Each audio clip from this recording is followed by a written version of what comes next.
candidat, M. Guillaume Business. Qui a l'air d'être venu avec son fan club.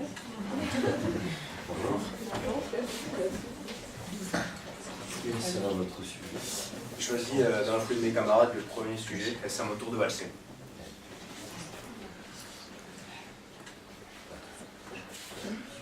Vous êtes prêts? C'est quand vous... Mesdames, Messieurs les jurys de valse avec les stars, mon travail sera aujourd'hui de vous présenter les ressorts du combat auquel vous venez d'assister. 2 valses ont été réalisées devant vous ce soir. Et la question qui vous sera posée dans quelques instants sera la suivante. Qui mérite de remporter la finale de valse avec les stars? À gauche, Manuel Valls. Et un peu plus à gauche, Benoît Hamon. 2 adversaires, 2 hommes, 2 gestuels, 2 swing, 2 zouk, 2 twerk. 2 hommes si différents, et pourtant, chacun ayant sa cote de popularité, nul ne connaît qui l'emportera. Ce sera à vous, jury de valse avec les stars, de déterminer le vainqueur. Ce sera à vous de solutionner ce mystère. Pour cela, partons sur des bases saines. Je ne vous ferai pas l'affront de définir ce qu'est la valse des ministres, mais pour nos téléspectateurs, peut-être un peu moins avertis, définissons ce qu'est cette danse en 3 temps. Le premier, le temps du mandat. Le deuxième temps, le temps du parti. Et le troisième temps, le tant pis pour cette fois, ça passera la prochaine. Tout le monde le sait, au Parti Socialiste, entre 2 manches, on se déhanche. Alors, ne doutez pas de l'entraînement de nos 2 candidats ce soir, entre hommes, on se démène. Tout à fait normal au Parti Socialiste. Alors peut-être que je ne serai pas aussi généreux que notre ami Jean-Marc, mais permettez-moi de soumettre à votre appréciation les quelques éléments suivants qui, me semble-t-il, ne peuvent qu'éclairer votre jugement. Nous commencerons pour cela par une analyse critique de la valse de Manuel, avant de braquer les projecteurs sur celle de Benoît Hamon. Devant vous, mesdames et messieurs, s'est exécuté le redoutable valseur Manuel. Excusez-le de susciter chez vous l'envie. Il rend tout si simple. Avec lui, on ne sait pas sur quel pied danser. De par son nom, de par sa femme, violoniste à la troupe des opéras en plein air, Manuel baigne dans l'art, l'art de nous raconter des histoires, l'art de nous convaincre et de nous persuader. Vous en conviendrez, sa danse était une spectaculaire mise en abîme de sa faculté à réinterpréter le réel. Il nous a fait voyager avec une facilité déconcertante au gré de la valse classique. Il a pu néanmoins insérer quelques pas internationaux, mais cela, il le doit à quelques années d'expérience. Voyez-vous, jusqu'hier, il était porté par les sondages, fort de 4 années à la tête de la plus belle troupe étatique. 4 années, sans aucune fausse note. 4 années, toujours dans la demi-mesure.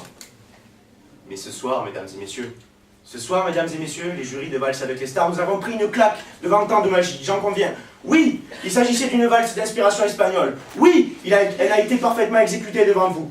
Mais malgré tout, restons humbles et tempérés devant cette prestation. Il n'a pas su respecter le 49-3 temps, si difficile à assumer, après l'avoir pratiqué tant de fois. Ses détracteurs ajouteront également que sur le fond, il l'avait touché depuis bien longtemps et en connaît les moindres recoins. On pourra également lui reprocher de ne pas avoir su choisir son partenaire ou d'avoir su s'en séparer à temps. Mais sur la forme, il l'avait. Même s'il aurait fallu être plus carré et arrêter de tourner en rond. Que d'un point de vue technique, les hanches bougeaient bien. Oui, elles bougeaient bien. Pointe talon, ah ça, du talent, il en avait. Et avec Manu l'empêcheur de tourner en rond, on ne s'ennuie pas. C'est un homme d'action, un homme courageux, un homme engagé, un homme de poigne. Un coup il est là, laïcité. Tournicota de migrants, pirouette, cacahuète. Relativisons le tout à nouveau. Il y a eu un frein durant le refrain à sa progression qui semble avoir provoqué le désamour des téléspectateurs. Il est vrai que dès son entrée sur scène, il a semblé changer de bord. Mais savez-vous ce qu'il m'a confié dans les coulisses?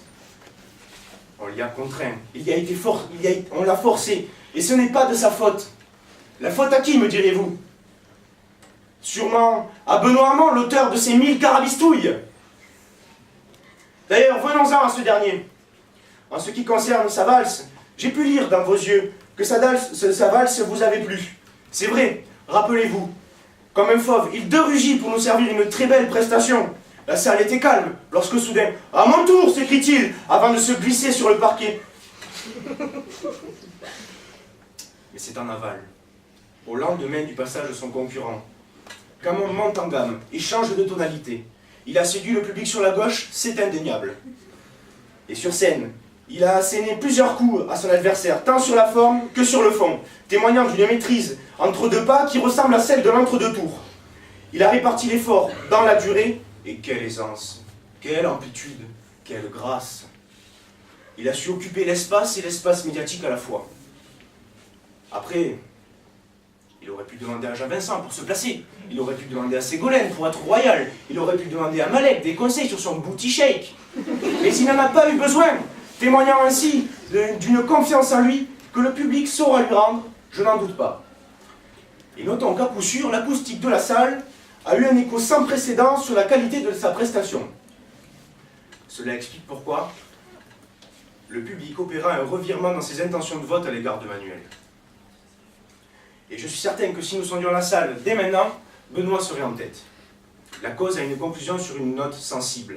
Après être parti, il est revenu, universel et ceux dont le cœur battait à gauche. Néanmoins, un seul et unique faux pas. Un seul et unique faux pas, mesdames et messieurs, ce soir. Tellement certain de lui, il en oublie son adversaire et Benoît n'a pas respecté le tempo, l'éthique des valseurs et a débuté sa prestation avant que son adversaire puisse conclure la sienne. Quelle indignité. Quelle indignité, mesdames et messieurs, pour une émission diffusée sur service public. Alors, pour conclure, bien qu'il existe des désaccords sur la façon de danser, suivant les coutumes, les traditions, les habitudes de chacun, ce n'est pas plus la technique qui compte que les émotions qu'elle nous procure. Valse avec les stars, c'est avant tout une aventure humaine, humaniste, socialiste, je dirais même. Il y a toujours des hauts qui font des bas. Et prenons du recul tous ensemble ce soir.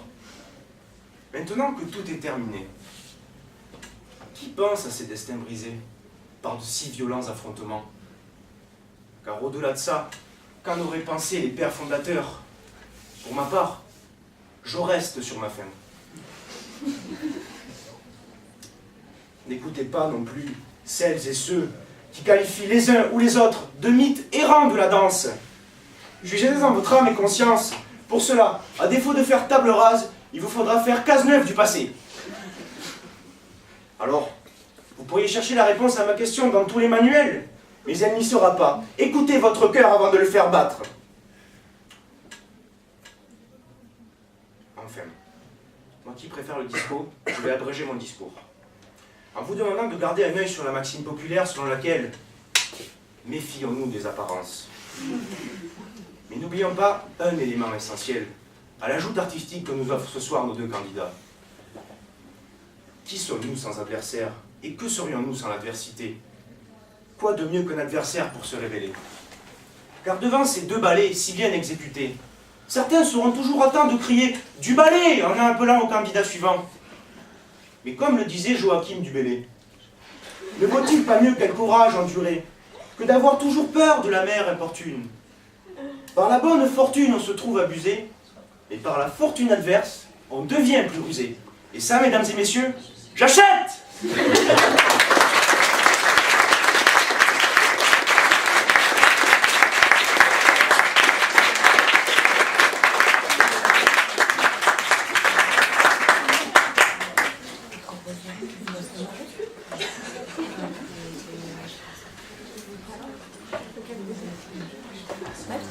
Oui, mais je cherche des défauts, mais j'ai du mal à en trouver. Bon, gestion du temps parfaite, gestuelle parfaite également. Très bonne intonation, et vous avez même mis un peu de fond à la fin, et très bon humour, félicitations. Je rejoindrai ce qui a été dit par mon voisin sur le temps, plaidoirie maîtrisée, vous regardez tout le monde, l'humour, les références aux autres sujets où je peux purger, gestuelle, ouais. À un moment, vous m'avez fait un peu peur au niveau de la voix, par contre, parce que c'est vrai que vous poussez vraiment de la voix. Comme Manuel, moi j'ai pris des tartes, perso. Donc enfin, faites un peu attention à ça, mais après vous avez vraiment varié, et ça c'était vraiment apprécié. Félicitations. C'est vrai que pour me répondre, parfois je suis en mode automatique et d'autres fois je suis en mode manuel.